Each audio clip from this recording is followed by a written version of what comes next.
Halo, mahasiswa dan mahasiswi Magister Hukum Universitas Kristen Indonesia. Saya di sini David Eka Putra dengan NIM 22021-973 akan membahas tentang industri keuangan non-bank, terutama kartu kredit sebagai tugas dari hukum perbankan yang diampu oleh Ibu Dina Nabripulu. Oke, sebelum membahas dengan kartu kreditnya, saya akan membahas pertama dengan industri keuangan non-bank. Industri keuangan non-bank atau IKNB merupakan lembaga yang menyelenggarakan aktivitas keuangan berupa penghimpunan dana dari masyarakat lalu menyertakannya untuk kegiatan investasi di perusahaan, serta menerbitkan surat berharga. Industri keuangan non-bank dalam istilah dahulunya disebut sebagai lembaga keuangan bukan bank atau LKBB. Didirikan sejak tahun 1972 menurut serta Keputusan Menteri Keuangan nomor 38/MK/4 Romawi/1972. Tujuan pendiriannya ialah untuk mendorong perkembangan pasar modal agar penyaluran dananya lebih efisien sehingga meningkatkan kesejahteraan masyarakat. Industri keuangan non-bank (KNB) termasuk lembaga yang diawasi oleh Otoritas Jasa Keuangan atau OJK.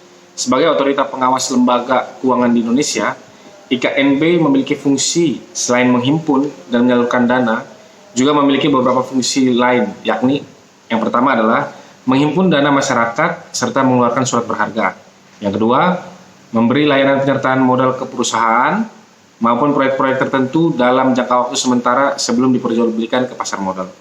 Yang ketiga, memberi permodalan kepada masyarakat ekonomi menengah ke bawah sehingga mereka mampu membangun usaha. Yang keempat, menjadi perantara antara perusahaan di Indonesia dengan pemerintah agar mendapat kelancaran permodalan. Yang kelima, sebagai perantara mencari tenaga ahli dan nasihat profesional. Yang keenam, memperluas sumber pendanaan usaha di sektor swasta. IKNB dalam menjalankan usahanya mengedepankan dua prinsip utama, yakni yang pertama adalah melaporkan tiap transaksi mencurigakan, misalnya transaksi dalam jumlah tidak wajar di luar kebiasaan nasabah, lalu sehingga dicurigai sebagai tindakan pencucian uang atau pendanaan untuk terorisme. Yang kedua, harus mengenal latar belakang nasabah, identitas, saldo dalam rekening, hingga kebiasaan transaksi. Setelah itu, beberapa jenis IKNB ini akan saya sebutkan, dan yang akan saya fokuskan adalah mengenai tentang kartu kredit. Lalu, apa saja jenis industri keuangan non-bank? Yang pertama, ada koperasi simpan pinjam. Yang kedua, asuransi. Yang ketiga, pegadaian. Yang keempat, perusahaan efek. Yang kelima, financial technology atau yang biasa kita kenal dengan fintech. Yang keenam, pasar modal. Lalu yang ketujuh, dana pensiun, perusahaan pembiayaan, modal ventura. Nomor 10, factoring atau anjak piutang. Yang ke-11, pasar uang. Dan ke-12 yang saya bahas adalah kartu kredit. Kartu kredit. Kartu kredit merupakan alat pembayaran yang sangat populer di Indonesia. Namun tidak banyak orang yang tahu tentang hukum kartu kredit. Sebagai konsumen, penting untuk memahami hak dan kewajiban terkait penggunaan kartu kredit. Hukum kartu kredit meliputi segala hal terkait dengan penggunaan kartu kredit, mulai dari proses pendaftaran, penggunaan, hingga penagihan. Dalam hukum kartu kredit, terdapat aturan-aturan yang harus dipatuhi oleh kedua belah pihak, yaitu pemegang kartu kredit dan pihak bank atau penyedia layanan kartu kredit. Pemegang kartu kredit, haknya. Hak dari pemegang kartu kredit yang pertama adalah, sebagai pemegang kartu kredit, Anda memiliki hak untuk mendapat perlindungan dari pihak bank atau penyedia layanan kartu kredit. Salah satu hak yang dimiliki adalah hak untuk mengetahui informasi lengkap terkait biaya dan bunga yang dikenakan pada kartu kredit. Lalu, apa sih kewajiban pemegang kartu kredit? Kewajiban pemegang kartu kredit adalah untuk membayar tagihan kartu kredit tepat waktu. Jika terlambat membayar, maka akan dikenakan denda dan bunga yang cukup tinggi. Selain itu, Anda juga harus menjaga kerahasiaan informasi kartu kredit Anda agar tidak disalahgunakan oleh pihak lain. Bank atau penyedia layanan kartu kredit.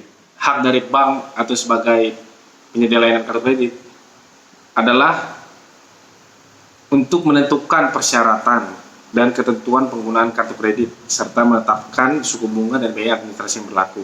Lalu kewajiban dari bank tersebut adalah untuk memberikan informasi yang jelas dan transparan terkait biaya dan bunga yang dikenakan pada kartu kredit. Selain itu, mereka juga harus menjaga keamanan dan kerahasiaan informasi kartu kredit nasabah mereka.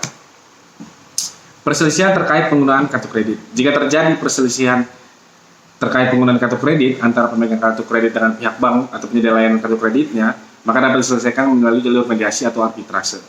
Mediasi dilakukan dengan cara mencari solusi bersama antara kedua belah pihak, sedangkan arbitrase dilakukan melalui pengadilan.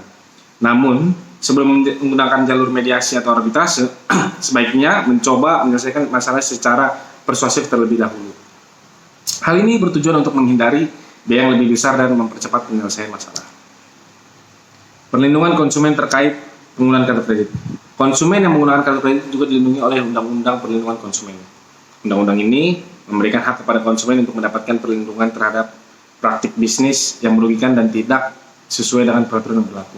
Selain itu, konsumen juga dilindungi oleh Otoritas Jasa Keuangan atau yang biasa kita dengar itu OJK, yang bertugas mengawasi dan mengatur seluruh kegiatan perbankan dan jasa keuangan di Indonesia. OJK juga memiliki fungsi untuk menyelesaikan sengketa antara konsumen dan lembaga keuangan. Lalu kesimpulannya dari industri keuangan non-bank terkhusus untuk kartu kredit ini adalah, dalam penggunaan kartu kredit, baik pemegang kartu kredit maupun pihak bank atau penyedia layanan kartu kredit memiliki hak dan kewajiban masing-masing. Penting bagi kedua belah pihak untuk memahami hukum kartu kredit agar terhindar dari perselisihan dan kesalahpahaman di kemudian hari. Konsumen juga dilindungi oleh Undang-Undang Perlindungan Konsumen dan OJK yang bertugas mengawasi dan mengatur seluruh kegiatan perbankan dan jasa keuangan di Indonesia. Dengan demikian, penggunaan kartu kredit dapat dilakukan dengan aman dan nyaman.